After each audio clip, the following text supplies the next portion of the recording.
Bismillahirrahmanirrahim.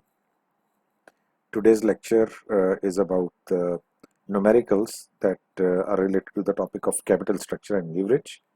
In the previous lectures, we covered the theoretical part of this topic. So let's start with the numerical part.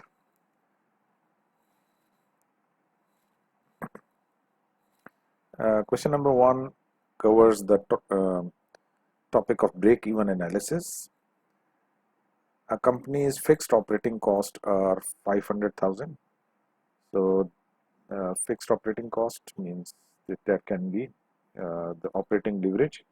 Its variable cost are $3 per unit and the product's sale price is $4.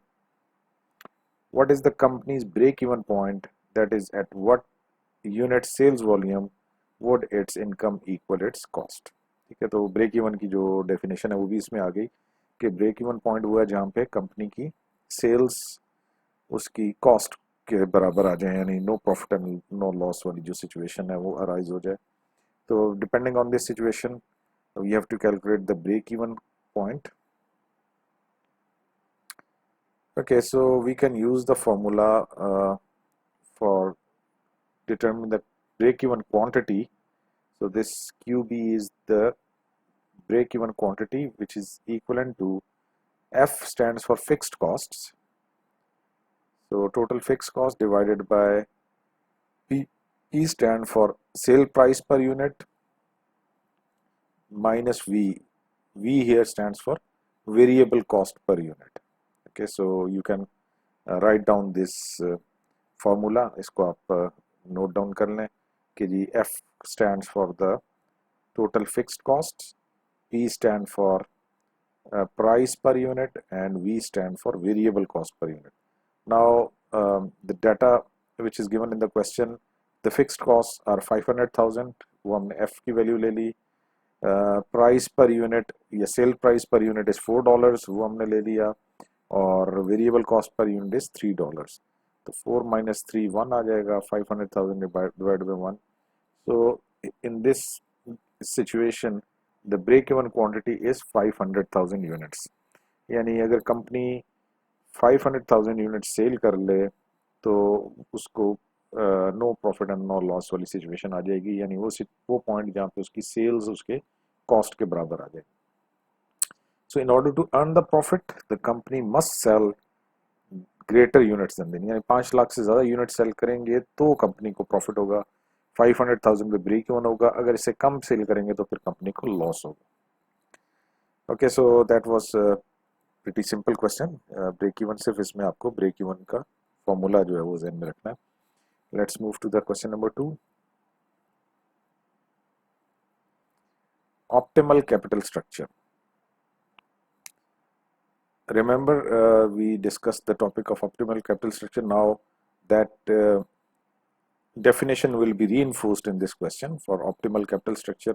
कि जी किसको हम कहते हैं optimal capital structure, वो आपका जब आप इस क्वेश्चन को आंसर करेंगे तो आपको उसका जवाब भी मिल जाएगा. Jackson Trucking Company is in the process of setting its target capital structure. The CFO believes the optimal debt ratio is somewhere between 20 and 50%, and her staff has compiled the following projections for earning per share and the stock price at various debt levels. Okay, now the CFO, the Chief Financial Officer of the company is trying to figure out कि जी हमारा optimal capital structure क्या है.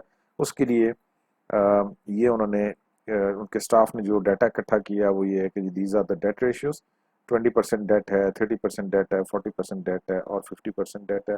अब at each debt level what are the projected earning per share. तो 20% debt पे earning per share expected projected earning per share is 3.2.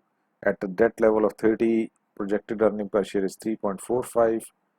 Similarly, at 40 it is 3.75 and at 50 it is 3.5. Similarly, the projected stock prices are also given. ठीक है, 20% debt पे debt ratio पे projected stock price $35 है, 30% पे it's 36.5. Similarly, 40 और 50 पे it is 36.5, 25 and 35.5. तो ये हमारे पास ये डाटा आ गया. Assuming that the firm uses only debt and common equity, what is Jackson's optimal capital structure? अच्छा जी, तो if you recall the definition or the method through which we can determine the optimal capital structure, we discussed two methods.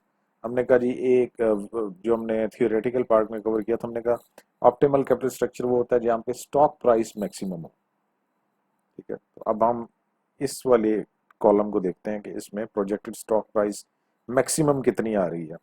It is 35, 36.5, 36.25 और 35.5। तो maximum stock price जो आ रही है वो 36.5 है। अब एट दैट पॉइंट जो आपका डेट रेशियो है या आपका जो कैपिटल स्ट्रक्चर है वो आपका ऑप्टिमल होना चाहिए। सो 36.5 स्टॉक प्राइस पे हमारा जो कैपिटल स्ट्रक्चर आ रहा है 30-70 का आ रहा है, 30% date and 70% equity. So this is the optimal capital structure provided in this situation. यानी ये जो हमें क्वेश्चन के अंदर इंफॉर्मेशन दी हुई थी उसकी बेसिस पे अगर हम वर्कआउट करना चाहें तो we can figure out, we can tell कि जी हमारा जो ऑप्टिमल कैपिटल स्ट्रक्चर है that is 30-70 because at this point the stock price is the maximum. Part B of this question is at what debt ratio is the company's WACC minimized? अच्छा, again अगर हम इसकी theoretical उसको देखें, जो हमने definitions discuss की थी ऑप्टिमल कैपिटल स्ट्रक्चर की, हमने कहा जी ऑप्टिमल कैपिटल स्ट्रक्चर वो होता है जहाँ पे आपका WACC मिनिमम हो, ठीक है। तो अब यहाँ पे जो जहाँ पे आपका स्टॉक प्राइस मैक्सिमम होगी वही पॉइंट है जहाँ पे आपका weighted average cost of capital या WACC weighted average cost of capital भी मिनिमम होगा। तो it means it is the same, ठीक है। एक ही आंसर है दोनों का। हमने यही थियोरेटिकल पार्ट में भी यही डिस्कस किया था कि जी ऑप्टिमल कैपिटल स्ट्रक्चर को फाइंड आउट करने के दो तरीके हैं। या तो आप स्टॉक प्राइस की बेसिस पे डिटरमिन कर सकते हैं कि जी the point at which your stock price is maximum, that is the point, that is your at that point whatever is your capital structure, that is your optimal capital structure. और दूसरा हमने discuss किया था कि जी optimal capital structure वो point है जहाँ पे आपका WACC जो है वो मिनिमम है, weighted average cost of capital minimise है। तो वो बेसिकली आंसर दोनों का सेम ही आएगा कि पार्ट ए में भी 30-70 बन रहा है क्योंकि यहाँ पे स्टॉक प्राइस मैक्सिमम है, पार्ट बी में भी 30-70 बनता है क्योंकि जहाँ स्टॉक प्राइस मैक्सिमम है तो वहाँ पर ही आपकी WACC भी मिनिमम होगा। So same, the answer of this question is mentioned here.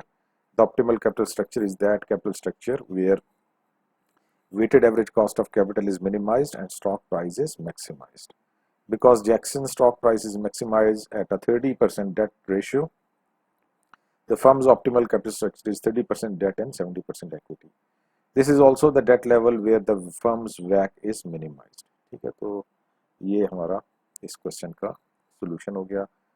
So nothing to calculate here, just based on the provided information we have to answer it.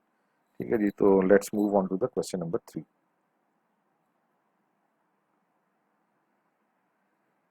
Given the following information, calculate the expected value for firm C's earning per share.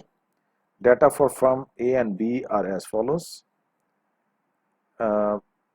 Expected earning per share for firm A is $5.10 and standard deviation for A is 3.61 and expected earning per share for firm B is $4.2 and standard deviation is $2.96.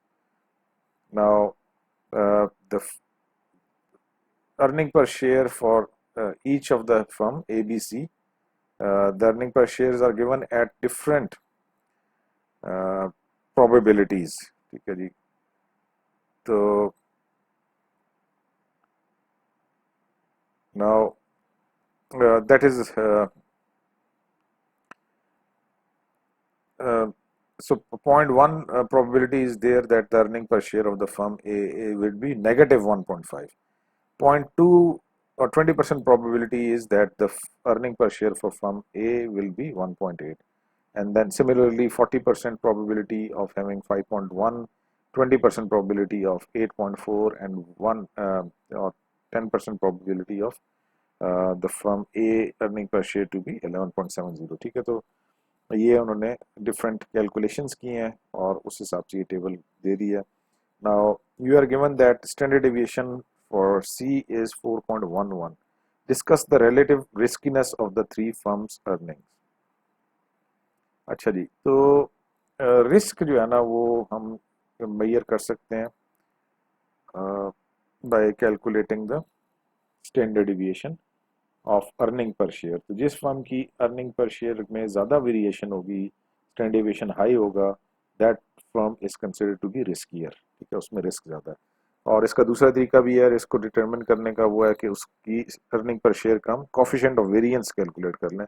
Standard deviation की base पे उनका coefficient of variance भी calculate कर सकते हैं, और जिस firm का भी कोफिशिएंट ऑफ वेरिएंस हाई होगा, that firm will be considered to be risky firm. So let's see how this can be done. The solution for question number 3. So first of all, what we are going to do is that we will be calculating the expected earning per share for firm C. Now in order to calculate expected earning per share for firm C, what we are doing is that we are multiplying the probability with the earning per share for each. ठीक है, वो जो table में हमारे पास ये दो values दी हुई थी, if you go back to the previous table, तो फर्म सी के हमारे पास दीज आर द प्रोबेबिलिटीज, ये ऊपर वाली रो में, और नीचे वाली रो में हमारे पास इनकी अर्निंग पर शेयर.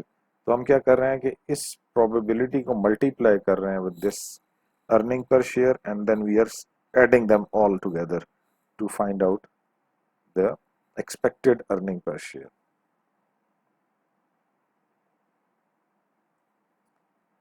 ठीक है जी, तो ये expected earning per share for firm C हमने कैलकुलेट कर लिया, विच इज 5.10. अच्छा जी, अब सेकंड पार्ट में उन्होंने कहा था कि जी इनकी हम रिस्क को डिटरमिन करते हैं. तो for that we need to calculate the standard deviation. So expected earning per share for firm A 5.10, for firm B is 4.2, for firm C is 5.1, and standard deviation are given. तीनों की हमें standard deviation जो है वो question में mention है. Here it is, standard deviation from A 3.61, standard deviation from B 2.96, standard deviation from C is 4.11. तो वो वैल्यूज जो क्वेश्चन में दी हुई है वो हमने इस टेबल में डाल दी. तो अब based on this whichever is the firm which has the highest standard deviation is the most risky. तो firm C की आप देखें standard deviation is the maximum, so we can say that the firm C is the riskiest and firm B is the least risky. ठीक है. अच्छा, अब हमने इसका कोफिशिएंट ऑफ वेरिएंस भी हम कैलकुलेट कर सकते हैं. तो कोफिशिएंट ऑफ वेरिएंस का फॉर्मूला क्या है? Standard deviation divided by expected earning per share. यानी ये जो आपका स्टैंडर्ड डेविएशन आया है इसको एक्सपेक्टेड अर्निंग पर शेयर से डिवाइड कर लें, तो आपके पास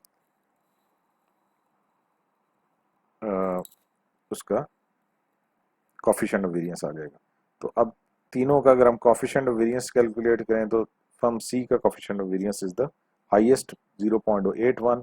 So from this aspect as well we can say that the firm C is the most risky. ठीक है, दोनों क्राइटेरिया हमने अप्लाई करके देख लिया, स्टैंडर्ड डेविएशन को भी देख लिया कंपेयर करके, और कोफिशिएंट ऑफ वेरिएंस को भी कंपेयर करके देख लिया. दोनों सूरतों में फर्म सी ही जो है वो मोस्ट रिस्की फर्म नजर आ रही है. ठीक है, तो ये दो ही रिक्वायरमेंट्स इस क्वेश्चन में. एक रिक्वायरमेंट, फर्स्ट रिक्वायरमेंट थी कि आप इसकी expected earning per share calculate कर लें, तो वो हमने यहाँ पे expected earning per share calculate किया. और पार्ट बी जो था उसमें हमें इसकी रिस्कीनेस का कंपैरिजन करके बताना था कि कौन सी फर्म जो है वो ज़्यादा रिस्की है. तो based on the comparison we conclude कि जी firm C is the most risky of the three. Okay, so let's move to question number 4. Okay, so we discussed the Hamada equation, and this question is related to that. Harley Motors has $10 million in assets, which were financed with $2 million of debt and $8 million in equity. Harley's beta is currently 1.2 and its tax rate is 40%. Now this beta which is mentioned here is unlevered beta. Use the Hamada equation to find Harley's unlevered beta, which is B. Unlevered beta की value हमने find out करनी है.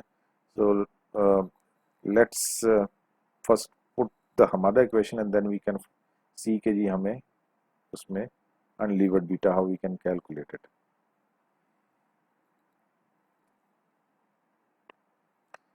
Okay, so this is the Hamada equation.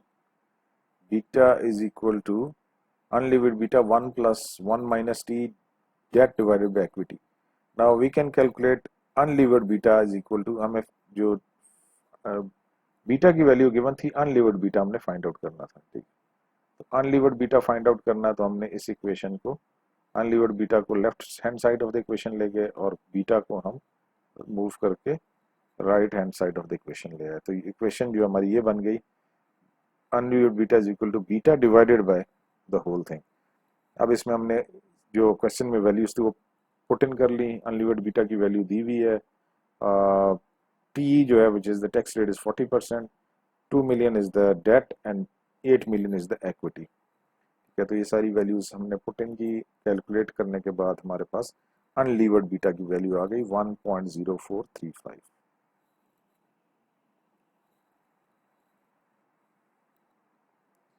ठीक है, if you go back to the question you can see कि ये जो हमें फाइंड आउट करना था वो अनलीवर्ड बीटा था. तो this beta that is given is levered beta था. ठीक है ना, एक वैल्यू बीटा की दी हुई है और दूसरे के बारे में बता दी कि वो फाइंड आउट करना, जो फाइंड आउट करना उसका बता दिया कि वो अनलीवर्ड बीटा. तो it means the beta which is given is levered beta. तो वो हमने लीवर्ड बीटा की फॉर वैल्यू जो है वो इस इक्वेशन में डाल के and we calculated the value for unlevered beta. Okay, now let's move to question number 5. Okay, firms HL and LL are identical except for their leverage ratios and the interest rates they pay on debt. ये दो firms हैं, दोनों के operations identical हैं, लेकिन जो उनके अंदर डिफरेंस है वो लीवरेज का फर्क है, यानी उनकी जो डेट का डिफरेंस है. Level of debt is different in the firms. And obviously when the level of debt is different, their interest rates will also be different. Each has $20 million in assets. ठीक है, अब ये जो उनकी identical चीज़ें हैं, ये जो सेम चीज़ें वो हम इस क्वेश्चन में बताई जा रही हैं कि the assets for both the firms are 20 million. EBIT for both the firms are $4 million, earning before interest and taxes, and is in the 40% federal plus state tax bracket.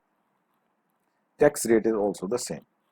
Firm HL, HL stands for high levered, has a debt ratio of 50% and pays 12% interest on its debt.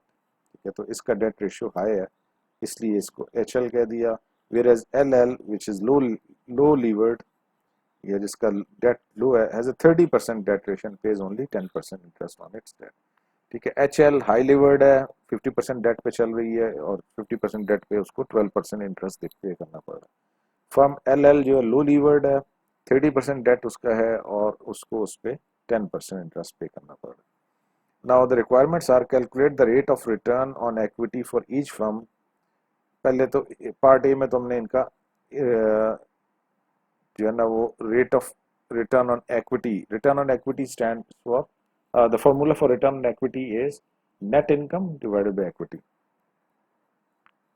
अब इस question के अंदर हमें net income नहीं दी हुई. ठीक है, तो नेट इनकम भी नहीं दी हुई और इक्विटी की वैल्यू तो हम कैलकुलेट कर सकते हैं कि टोटल 20 मिलियन एसेट्स हैं, तो हाई लीवर्ड फर्म का 50% डेट है, डेट टू एसेट. तो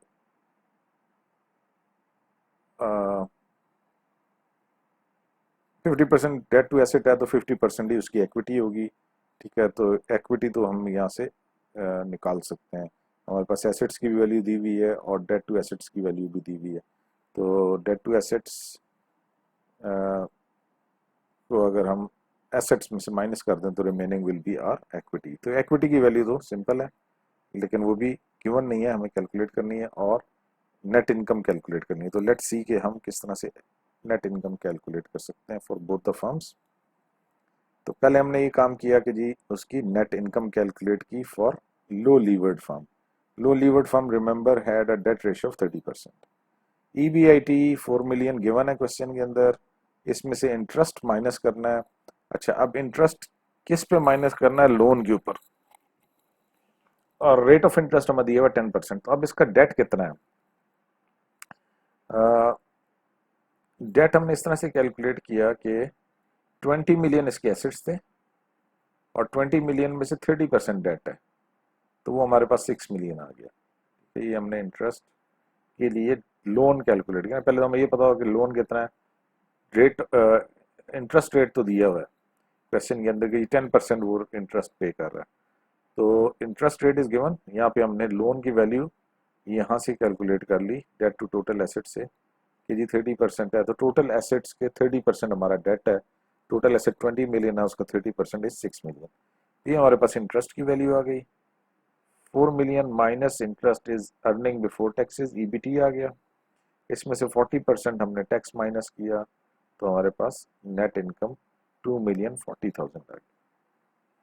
अच्छा, काइंडली अगर आप लोग ये जो है ना साथ साथ खुद भी सॉल्व करते जाएं तो उससे क्लियर होती जाएंगी चीज़ें कि जी ये वैल्यूज आ कहाँ से रही हैं। ठीक है ना? What would be the best thing is कि जी आप before looking at these answers you solve the question by yourself. ठीक है, खुद उसको करके फिर इसके साथ कंपेयर कर लें कि जी आप ठीक कर रहे हैं या गलत कर रहे हैं।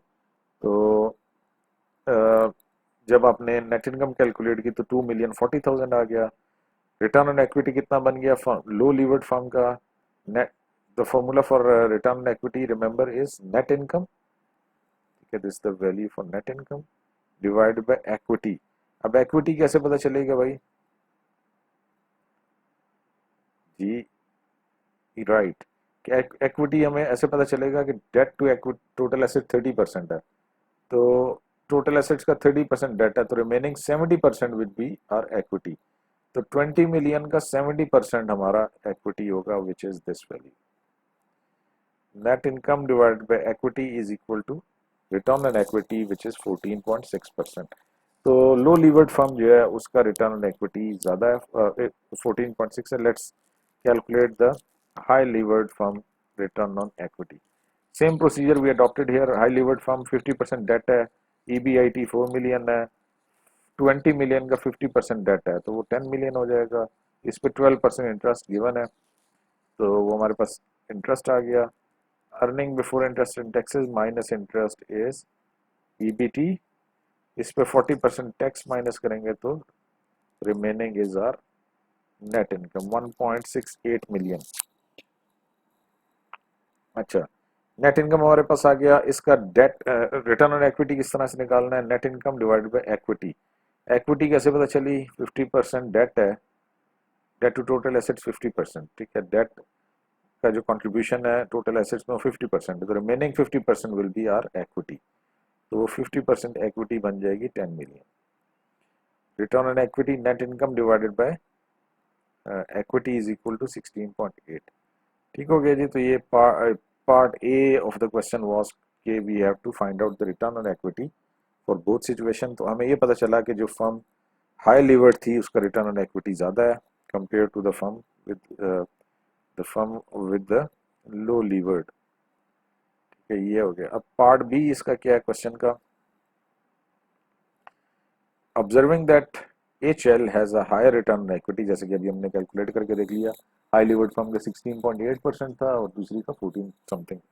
तो low levered treasurer is thinking of raising the debt ratio from 30 to 60%, even though that would increase low levered's interest rate on all debt to 15%. Calculate the new ROE for low levered firm. अच्छा जी, करना ये है कि हमारे पास जो लो levered firm था उसके अंदर पहले 30% डेट था, अब वो 60% डेट पे जाना चाह रहा है। तो एक तो उसका डेट टू टोटल एसेट्स वाला कॉम्पोजिशन चेंज हो जाएगा। दूसरा फर्क ये पड़ेगा कि रिटर्न जो उनका इंटरेस्ट रेट था वो दैट वाज 10%, अब वो 10% से बढ़ के 15% हो जाएगा। तो इस सिनेरियो के अंदर फिर इसका रिटर्न ऑन इक्विटी कितना आ जाएगा? So let's see, that is the part B of this question which is given in this slide. अच्छा जी, तो debt to total assets is 60%. Now, earning before interest and taxes remains the same, 4 million. Interest calculation, how we calculate this amount of interest? Out of the total assets are 20 million.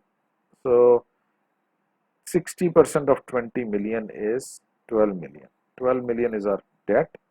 इस पे 15% interest, ये 1.8 million हमारा interest expense आ जाएगा। So 4 million minus 1.8 million is 2.2 million. इसमें से 40% tax minus करेंगे तो हमारे पास 1,320,000 का नेट इनकम आ जाएगा। Again you people can solve it by yourself, ये खुद भी करके देखें कैलकुलेशंस, ताकि आपको क्लियर हो जाए कि क्वेश्चन में से वैल्यूज कहाँ से हमने ली हैं और कैसे इन वैल्यूज को हमने इस क्वेश्चन के अंदर, इस टेबल के अंदर जो कि नेट इनकम को फाइंड आउट करने के लिए किस तरह से वो वैल्यूज कहाँ से आ रही हैं।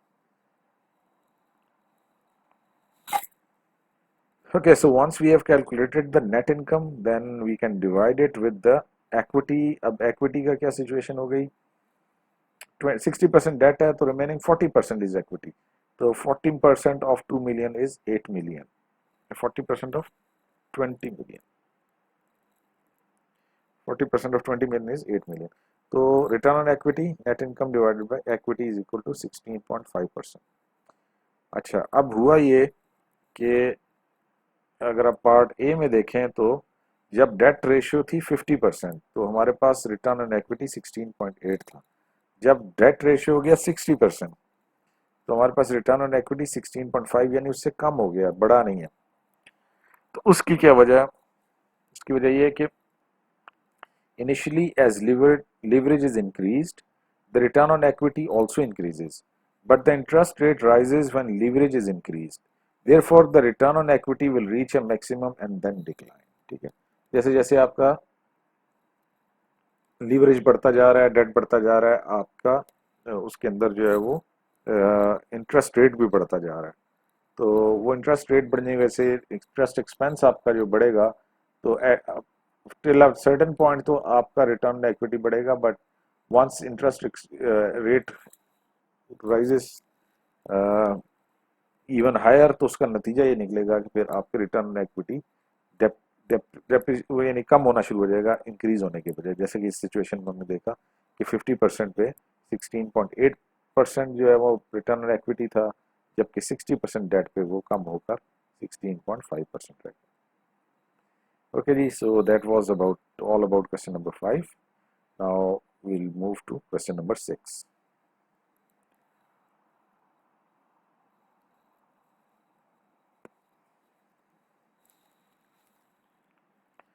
This question is again related to break-even analysis.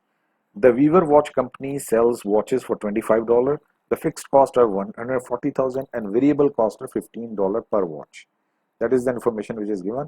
What is the firm's gain or loss at sales of 8,000 watches at 18,000 watches? So first, let's calculate if the company is selling 8,000 watches. So what will be the situation of profit or loss at this point?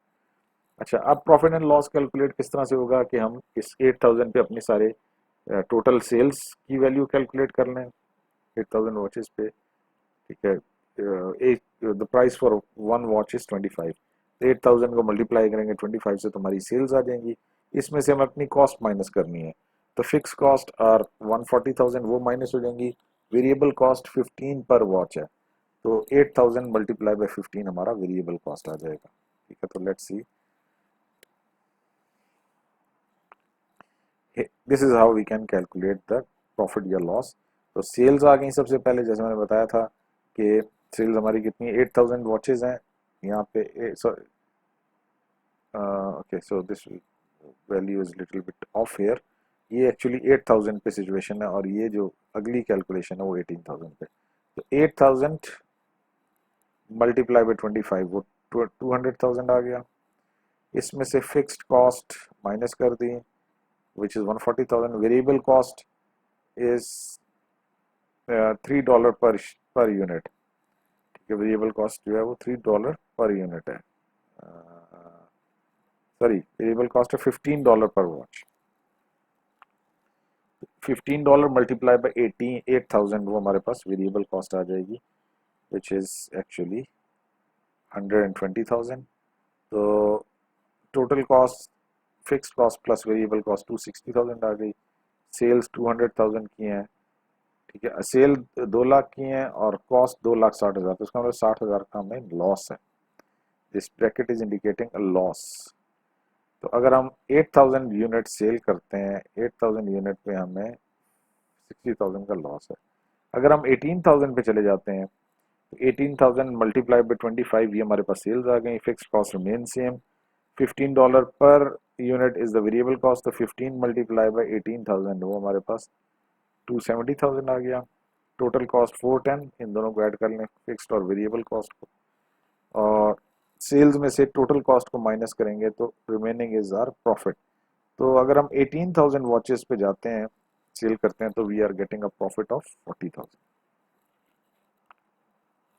That was part A.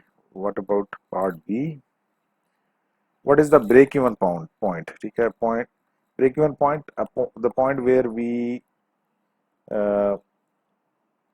Are at a no profit no loss situation. ठीक है, तो break even point में हमें quantity find out करनी है.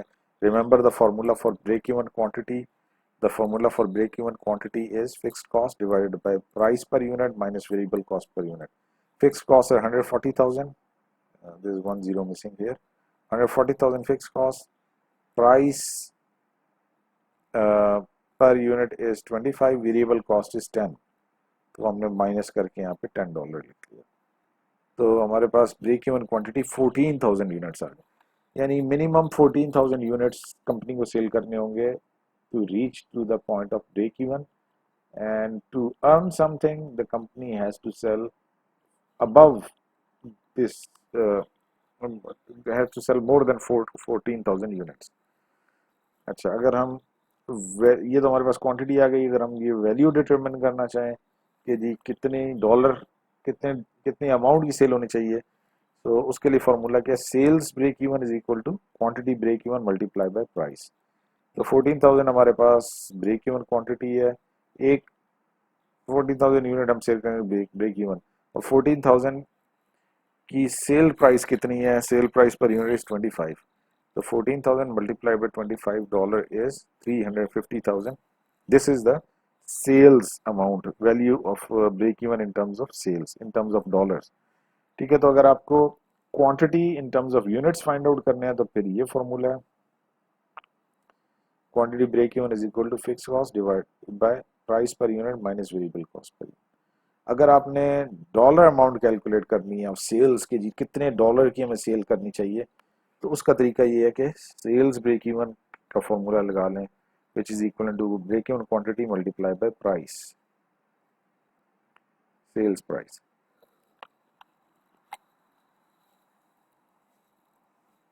Okay, so that was part B. And what else we have in this question?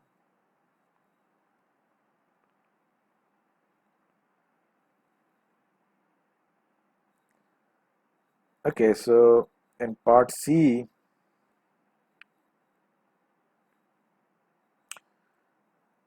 the situation is given that we need to calculate break-even quantity.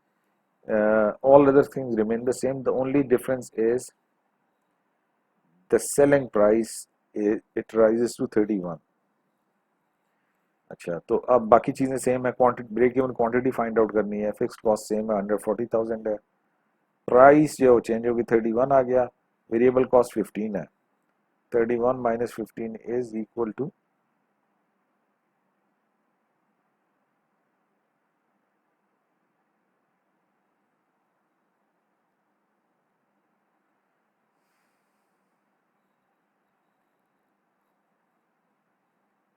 so break even quantity 8,750 units. If we want to convert, know the dollar value, sales break even is equal to break even quantity multiplied by price. Break even quantity 8,750, price per unit is 31. So the company need to sell $27,250 to achieve the break even.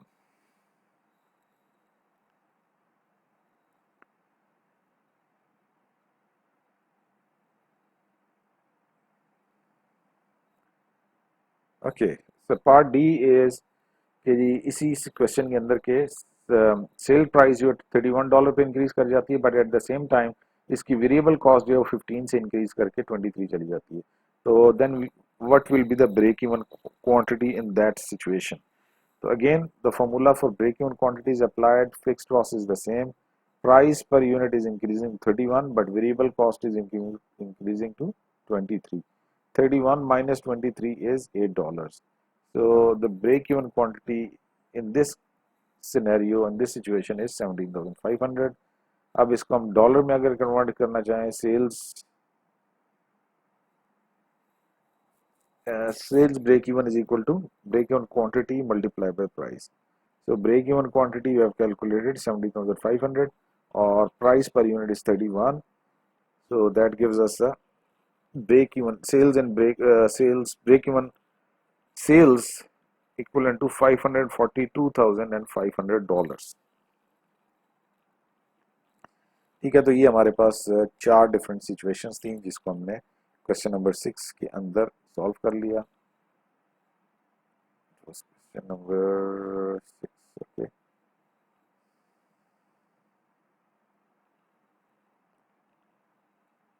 okay, that was the question.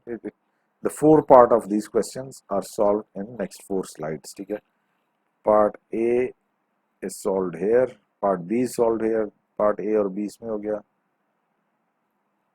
part C is solved in this slide, and part D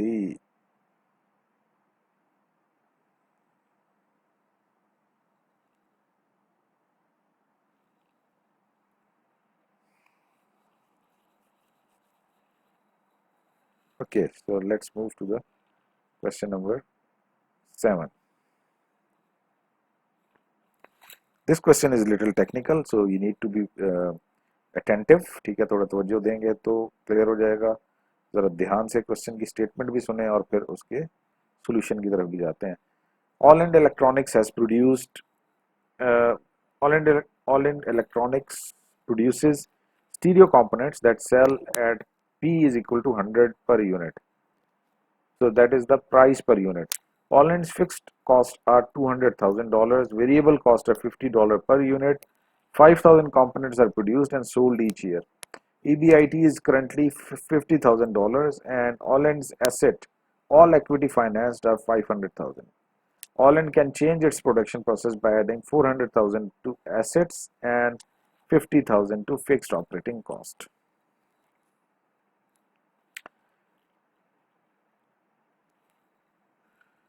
Okay, so the company can change its production process. ठीक है, अगर उसको production process को अपने change करना तो उसके लिए 400,000 के एसेट्स परचेज करने होंगे और 50,000 जो है उसकी फिक्स्ड ऑपरेटिंग कॉस्ट जो है बढ़ जाएगी. This change would reduce variable cost per unit by $10. ठीक है, तो वेरिएबल कॉस्ट आपकी कम होगी. Increase output by 2000 units, but the sale price on all units will have to be lower to $95 to permit sales of the additional output. All-Ind has a tax loss carry forward that causes its tax rate to be 0. It uses no debt and its average cost of capital is 10%. Part A, should All-Ind make the change? अच्छा, अब किस basis पे हम कहेंगे कि ये change अच्छी है? हमें देखना ये होगा कि इस चेंज से हमारे रेवेन्यूज में क्या इजाफा हो रहा है और इस चेंज से हमारे जो है वो कॉस्ट पे क्या इफेक्ट आ रहा है. तो अगर तो हमारे इस सो पार्ट ए में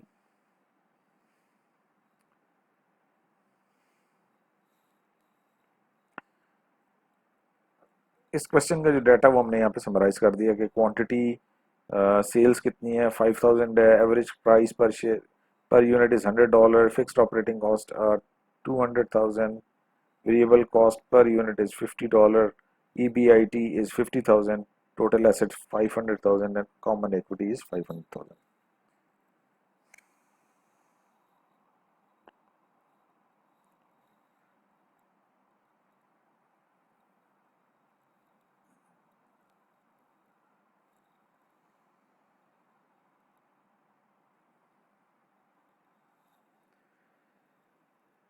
So let's calculate the return on equity or the change in return on equity. What will be the change in return on equity? What will be the incremental increase in return on assets? Sorry. अच्छा, पहले तो हमने ये काम करना है कि ये देखना है कि जी इस चेंज से हमारे earning before interest and taxes या ऑपरेटिंग प्रॉफिट पे कितना फर्क पड़ता है। तो फिर उस चेंज को हम कंपेयर कर लेंगे with investment to find out कि जी हमारा incremental change in return on assets है कितना है, और उसको कंपेयर करेंगे कॉस्ट ऑफ कैपिटल से। अगर ये हमारा incremental change in return on asset is higher than the cost of capital, we will say that company should change the capital structure. तो पहले हमने इसका जो है वो न्यू ईबीआईटी या ऑपरेटिंग प्रॉफिट कैलकुलेट किया। वो किस तरह से किया? सेल्स 7,000 हो जाएंगी, ठीक है, 2,000 एडिशनल यूनिट्स हो गए, पहले 5,000 जब 7,000 हो गए। Sale price per unit will be reduce to 95, तो ये हमारे पास सेल्स आ गई। फिक्स्ड कॉस्ट 250,000 हो गया, 50,000 उसमें ऐड हो गया, और हमारे पास जो वेरिएबल कॉस्ट है multiply by unit, variable cost जो है $40 पर यूनिट है और multiply by quantity which is 7,000। तो ये हमारे पास न्यू ईबीआईटी आ गया। अच्छा, what is the incremental EBIT? पहले हमारे पास अब न्यू ईबीआईटी हमारे पास जो है 135,000 है और पहले हमारे पास 50,000 था। There is an increase of 85,000 in earning before interest and taxes, या ऑपरेटिंग प्रॉफिट हमारा 85,000 हमें उस पर इंक्रीज आ गया। अब इसकी वजह से हम ये देखते हैं कि जी हमारा ये what will be the return on investment, इस इन्वेस्टमेंट पे हमें रिटर्न क्या मिल रहा है? रिटर्न हमें ये मिल रहा है कि जी हमारी 85,000 इनकम इंक्रीज हो रही है और हमें 400,000 इन्वेस्ट करना पड़ रहा है। 400,000 इन्वेस्ट करके हम 85,000 जनरेट कर रहे हैं। इट मीन्स के there is an increase in ROA by 21.25%। जबकि रिमेंबर इसकी कॉस्ट जो थी वो 10% थी। So since the ROA exceeds Allent's average cost of capital, this analysis suggests that the firm should go ahead and make the investment. That is question part A of this question. ठीक है, जो part A था वो ये था कि जी should the company make the change. Part B, would Allen's break even point increase और decrease if it made the change. ठीक है, अब ब्रेक इवन पॉइंट की हम कैलकुलेशन करके देख लेते हैं कि जी वो इंक्रीज हो रहा है या डिक्रीज हो रहा है।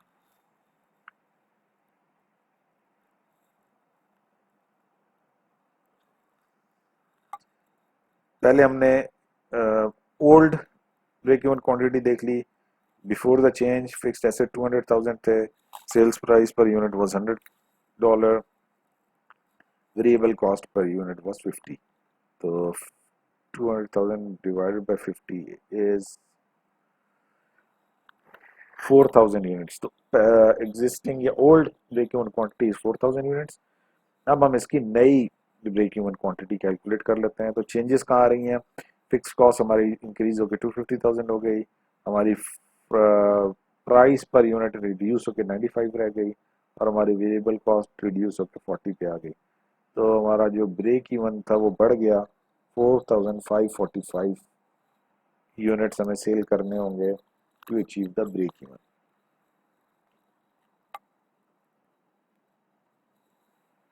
Okay, now let's move question number 8.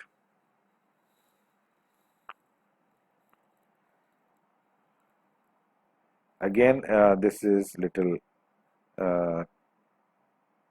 Difficult question, so you have to be very attentive. एक तो वजह से इस क्वेश्चन को देखें, इसकी जो है वो जो हमारे पास इंफॉर्मेशन गिवन है उसको देख लें, और फिर रिक्वायरमेंट्स को देखते हुए we will move with the solution. So let's first go through the financial position of the company which is given here.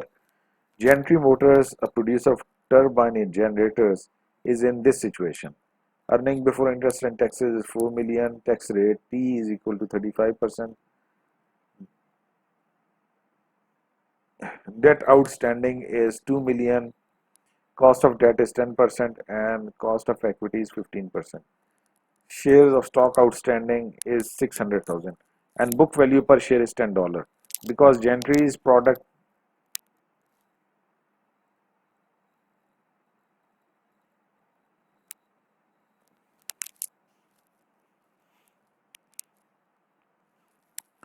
Because Gentry's product market is stable and the company expects no growth, all earnings are paid out as dividends.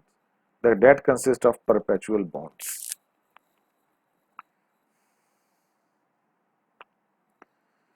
Okay, now this is the whole situation or scenario which is given. What we have to do is, first of all, we have to find out the Gentry's earning per share EPS and its price per share.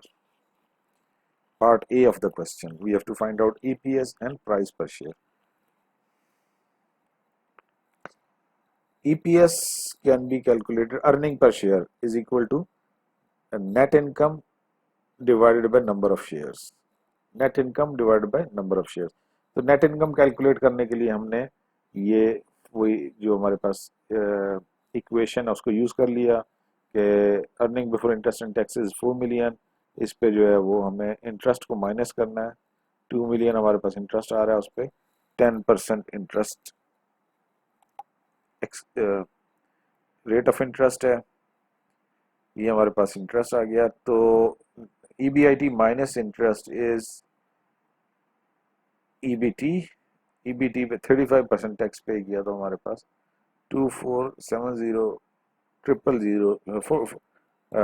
ये 2.47 million आ गया net income. ठीक हो गया। Earning per share कितना हो जाएगा?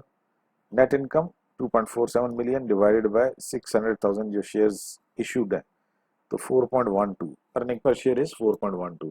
अब इसकी जो प्राइस है, price per share P not हम फाइंड आउट कर सकते हैं, EPS divided by cost of equity.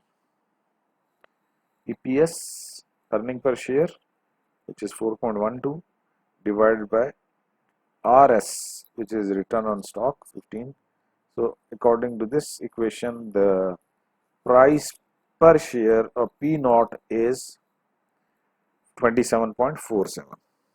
ठीक है, that part A of the question is done. Part A में हमें ये दो चीजें फाइंड आउट करनी थी, अर्निंग पर शेयर और price per share. Let's see what is the part B of the question. Part B is what is Gentry's weighted average cost of capital. So weighted average cost of capital की calculation हम देख लेते हैं कि वो किस फॉर्मूले से हो सकता है। Weighted average cost of capital का फॉर्मूला ये है, weight of debt multiply by cost of debt multiply by 1 minus t. So this is basically after tax cost of debt, and then we have weight of equity multiply by return on equity. Your return on RS is return on stock या cost of equity, weight of equity multiply by cost of equity। अच्छा, अब इस फॉर्मूले के अंदर जो है चीजें हमने, ये फॉर्मूला हमारे पास आ गया, इस फॉर्मूले में हमने चीजें प्लग इन करनी है। Weight of debt, debt weight of total हमारा जो कैपिटल है, तो वो हमने यहाँ पे देख लिया कि किस तरह से हमने कैलकुलेट किया। इक्विटी 600,000 है और 10 इस पे जो है वो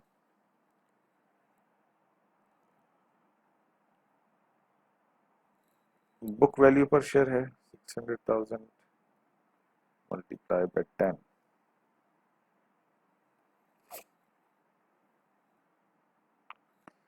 ओके, सो वही बात है, स्टॉक आउटस्टैंडिंग ये हमारे आगे शेयर्स, नंबर ऑफ शेयर्स आगे 600,000 शेयर्स हैं हमारे, और बुक वैल्यू पर शेयर इज 10, तो 600,000 को हमने 10 से मल्टीप्लाई करके उसकी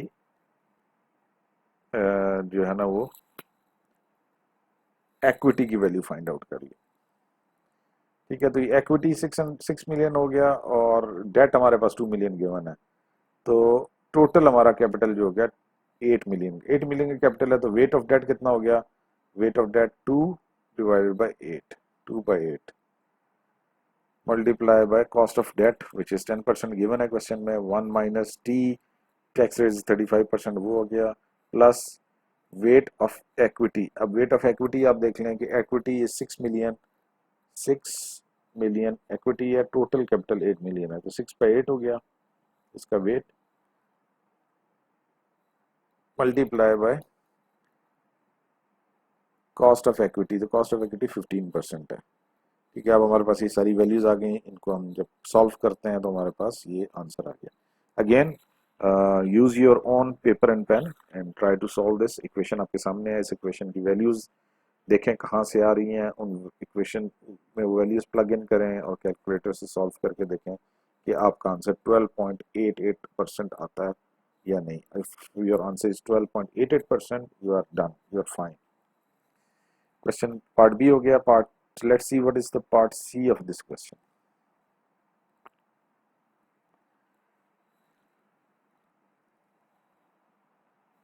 Okay, part C, Gentry can increase its debt by 8 million to a total of 10 million. यानी अभी उनका 2 million है, इसमें 8 million का और debt add हो जाएगा. Using the new debt to buy back and retire some of its shares at the current price, its interest rate on debt will be 12%. It will have to call and refund the old debt, and its cost of equity will rise from 15 to 70%. EBIT will remain constant. Should Gentry change its capital structure? In part C, we have to answer this question, that should the company change its capital structure or not.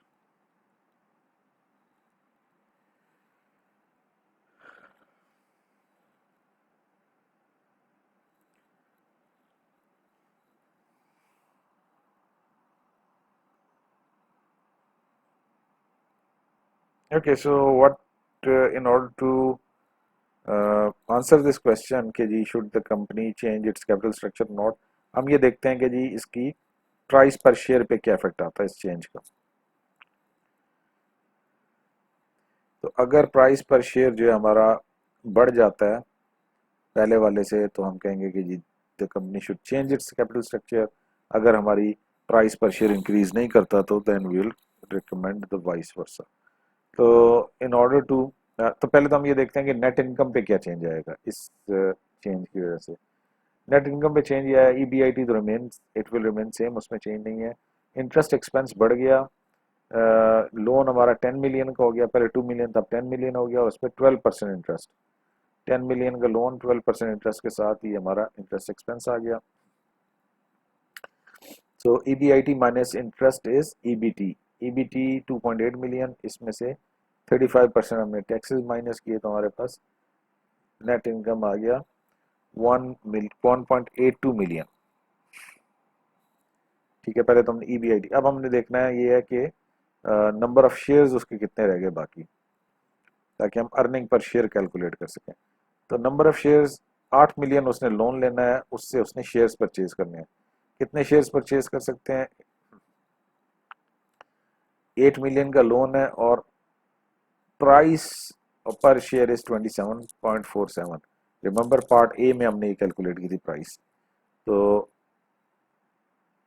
Loan my divide by price per share, तो ये हमारे पास 291,227, यानी इतने shares हम खरीद सकते हैं with 8 million rupees that we are going to get on from on the basis of loan। अच्छा, अब हमारे शेयर्स कितने हो गए, पहले 6 लाख थे, अब ये हमने माइनस कर दिए, ये शेयर्स हमने मार्केट से उठा लिए, तो हमारे पीछे आउटस्टैंडिंग शेयर्स बच गए 3,08,773, 308,773।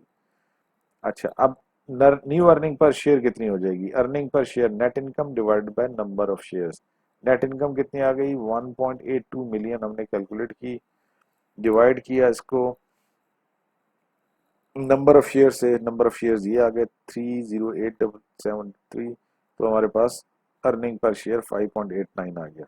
अब हम न्यू प्राइस कैलकुलेट कर सकते हैं। Remember the formula for P naught is equal to earning per share divided by cost of equity. Earning per share is 5.89, cost of equity is 17%, तो हमारी न्यू प्राइस आ गई 34.65। पहले हमारी जो प्राइस थी 24.47, तो आफ्टर द चेंज हमारी stock price जो है इसके अंदर पॉजिटिव चेंज आया है। That is why we will recommend that the company should change its capital structure. Okay जी, what is the part D of this question, let's do that as well.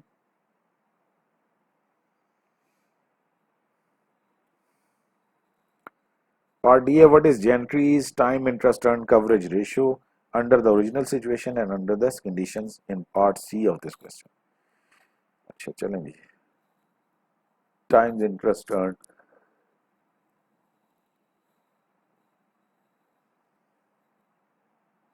TIE.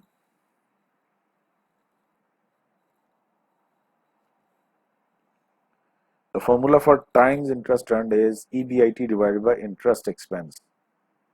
तो original वाले में हमारे पास before the change हमारे पास EBIT 4 million है और हमारे पास interest expense 200,000 का। It means our time interest earn was 20 times. अब जब हमने न्यू लेन लिया,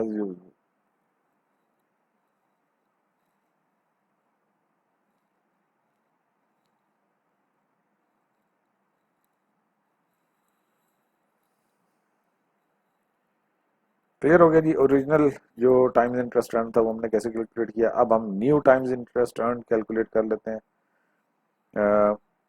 ईबीआईटी में चेंज कोई नहीं है, 4 मिलियन है, लेकिन इंटरेस्ट एक्सपेंस में चेंज आ गया, इट इज नाउ 1.2 मिलियन। इस हिसाब से हमारा new time interest earn 3.33 times आ जाएगा, रिड्यूस हो गया। टाइम इंटरेस्ट अर्न रिड्यूस हो गया, इसलिए रिड्यूस हो गया कि हमारी इंटरेस्ट एक्सपेंस बहुत बढ़ गया। पहले इट वाज 200,000, अब ये 1.2 मिलियन पे चला गया, तो इस वजह से हमारा टाइम इंटरेस्ट अर्न भी जो है वो रिड्यूस हो गया। Okay, so that's all for today. ठीक है, हमारा आज का lecture that was all about the numerical part of the topic of capital structure and leverage. तो ये जितने भी न्यूमेरिकल हैं इनको खुद भी करने की कोशिश करें और दूसरों को भी इसमें इन्वॉल्व करके ग्रुप में भी स्टडी कर सकते हैं, ताकि ये सारी आपकी क्यूरीज, आपके इश्यूज जो हैं वो रिजॉल्व हो जाए। So with this we come to the end of today's lecture. That's all for today. Uh, see you soon for the next lecture. Thank you very much.